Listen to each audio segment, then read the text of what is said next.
It is 2:14 a.m. on a Tuesday in Virginia Beach. You are sitting at your kitchen island, staring at the condensation pooling at the base of a glass of ice water. The house is perfectly still.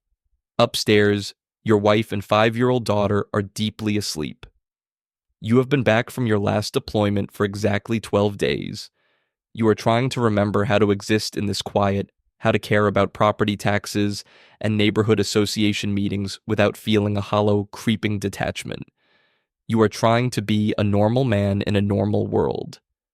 Then the encrypted pager resting on the granite countertop vibrates. The screen illuminates, casting a pale green glow across the dark kitchen. It displays a single 4-digit alphanumeric code. You do not need to look up what it means. You already know this text changes everything. You stand up. The glass of water is left on the counter. You walk silently up the carpeted stairs, bypassing the creaking floorboard on the landing out of pure muscle memory. You step into the master bedroom, grab the heavy canvas go bag from the closet floor, and pause at the edge of the bed. You watch the steady rise and fall of your wife's shoulders. You do not wake her. You do not say goodbye. You simply turn, walk out the door, and pull your truck out of the driveway without turning on the headlights until you are a block away. 30 minutes later, you swipe your badge at the heavily fortified gates of the Dam Neck Annex. As the steel barricades lower to let your truck through, you feel the final tether to your civilian life snap. You leave your name and your family in the vehicle. You step onto the pavement as a newly minted assault team leader for the Naval Special Warfare Development Group. The squadron cage is a chaotic hive of focused, lethal energy. The scent of gun oil, stale coffee, and sweat hangs thick in the air. Men in combat shirts and faded denim move with purposeful speed, loading magazines, checking communication routing, and inspecting body armor. You walk straight into the Tactical Operations Center. The room is dark, lit only by the massive screens dominating the front wall. Real-time drone feed shows a sprawling, walled compound in a desolate mountainous region halfway across the world. The troop commander, a man whose face looks carved from weathered stone, does not waste time with pleasantries. He points to the screen. The target is an arms facilitator. He has acquired a localized, unsanctioned chemical dispersion device, and he is preparing to move it across a porous border within the next 12 hours. Conventional strikes are off the table due to the risk of chemical release. Local Allied forces cannot be trusted with the intelligence. It has to be a surgical direct action raid. It has to be you. The commander looks you dead in the eye. He tells you that you have tactical control on the ground. The assault element is yours to maneuver. The extraction timeline is brutally tight. The enemy quick reaction force is stationed less than 3 miles from the target, and the intelligence on the compound's internal layout is practically non-existent. You nod.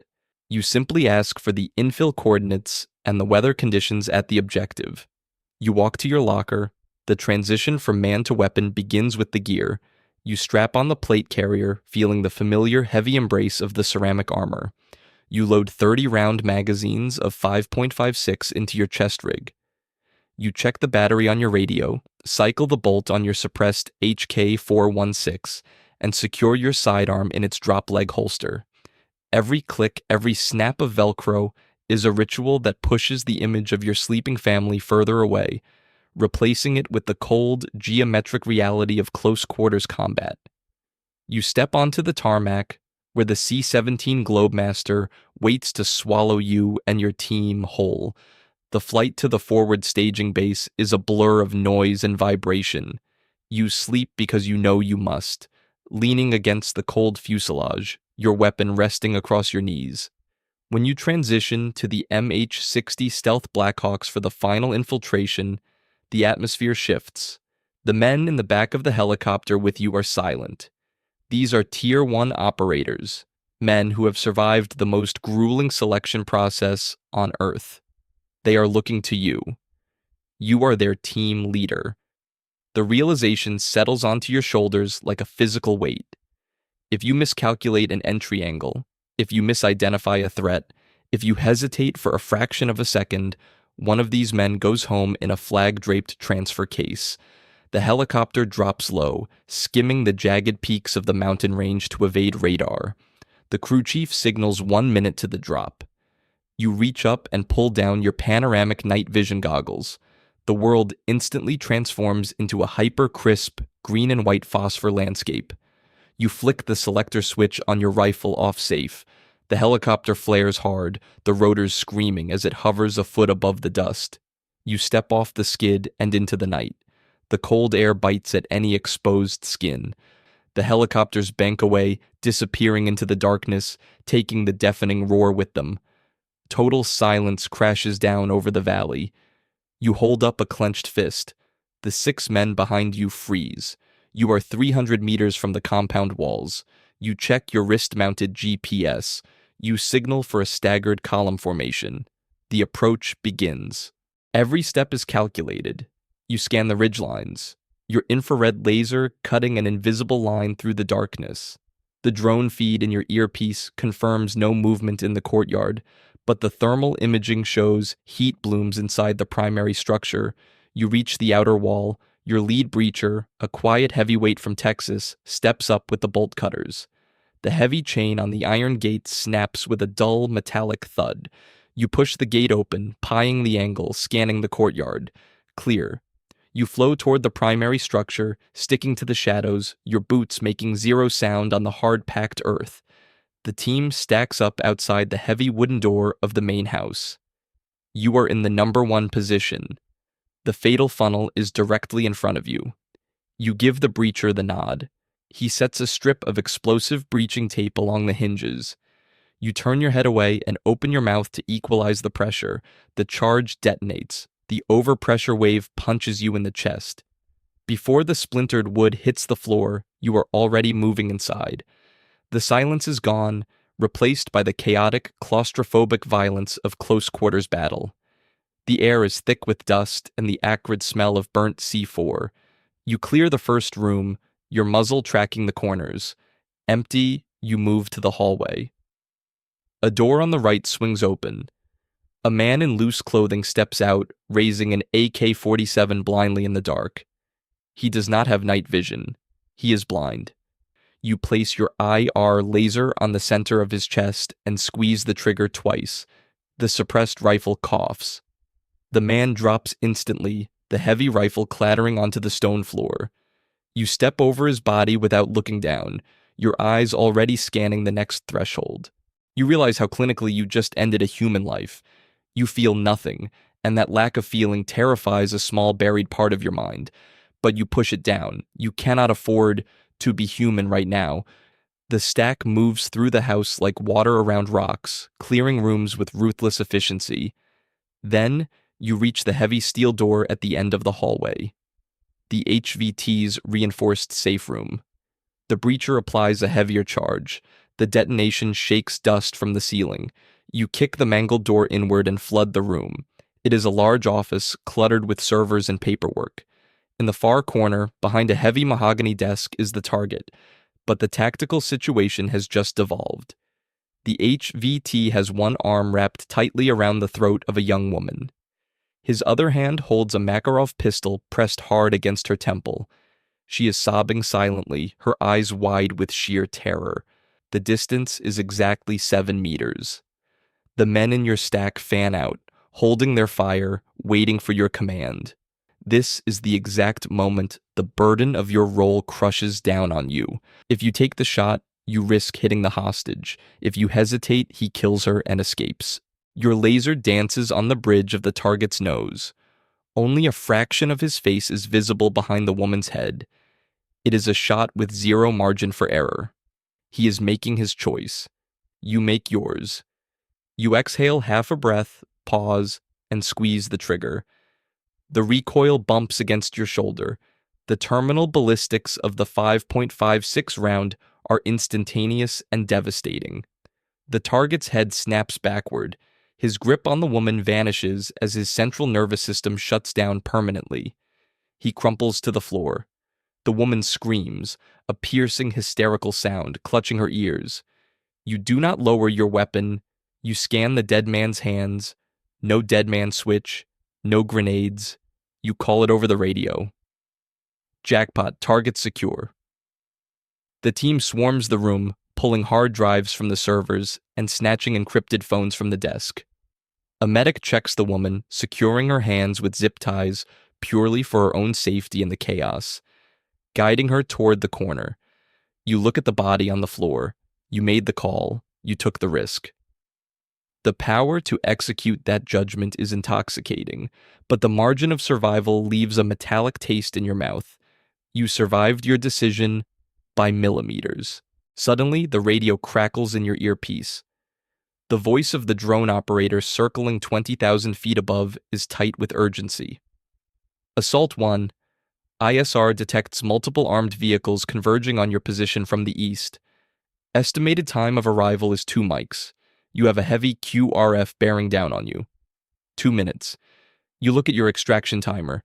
The helicopters are still 4 minutes out. The math does not work in your favor. Consolidate, you shout, your voice cutting through the noise. We are moving, now. You grab the primary hard drive bag and shove it into your pack. The team rallies on your position. You lead them out of the room, retracing your steps through the dusty, blood-slicked hallway. You burst out into the cold night air of the courtyard just as the first enemy headlights sweep across the outer wall. The air erupts with incoming fire. Heavy machine gun rounds chew through the mud brick walls, sending deadly shrapnel flying in every direction. The deafening crack of supersonic bullets passing inches from your head forces you to drop to a knee. Return fire, you command. Our team opens up, a coordinated wall of suppressed fire ripping into the approaching vehicles.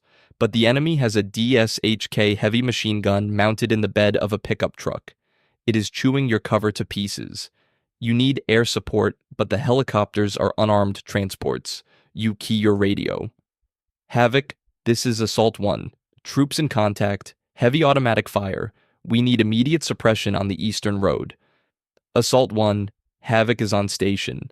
A calm, flat voice replies from an AC-130 gunship loitering miles above. Stand by for 40mm. You bury your face in the dirt and cover your helmet. 5 seconds later, the earth heaves. The sky lights up with a blinding strobe of explosions as the gunship rains high explosive shells onto the enemy convoy. The deafening roar of the DSHK abruptly stops, replaced by the crackle of burning diesel and twisted metal.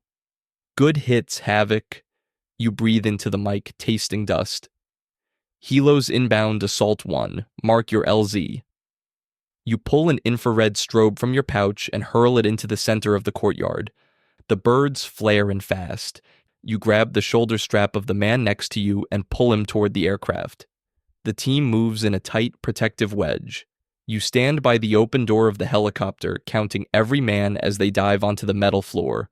1, 2, 3, 4, 5, 6. You are the last man out. You dive onto the deck as the helicopter violently banks up and away, fleeing the burning compound. The cabin is dark, vibrating with the strain of the engines. The adrenaline is burning off, leaving a hollow, aching exhaustion in its wake. You look down at your hands. They are trembling slightly. You clench them into fists to stop the shaking. You made the right calls. The target is dead. The intel is secured. Your men are alive. But as the helicopter carries you back across the border, you realize the psychological cost of the night. The line between right and wrong has permanently blurred. You took a shot that could have killed an innocent woman because the mission demanded it. You ordered airstrikes that vaporized human beings. You did it efficiently, mechanically, and without hesitation. You are no longer the man who sat in the quiet kitchen 12 hours ago. The system has hollowed out that man and filled the space with tactical calculus and the heavy, suffocating weight of command. 24 hours later, you pull your truck back into your driveway in Virginia Beach. The morning sun is bright, painfully normal. The neighborhood is quiet. You turn off the engine. You sit in the driver's seat for a long time, staring at the front door of your house. You walk inside. The kitchen is exactly as you left it. The glass of water on the island has evaporated, leaving only a faint water ring on the granite. Your daughter runs into the kitchen, her face lit up with a massive smile, wearing pajamas. She wraps her arms around your legs. You bend down and pick her up. She smells like strawberry shampoo and sleep. But as you look over her shoulder at the pristine, untouched kitchen, your hand instinctively drops to your pocket. The encrypted pager is resting there, cold and heavy against your leg. You realize the brutal truth of the role you have accepted, and you know with absolute certainty that the system never truly lets you leave.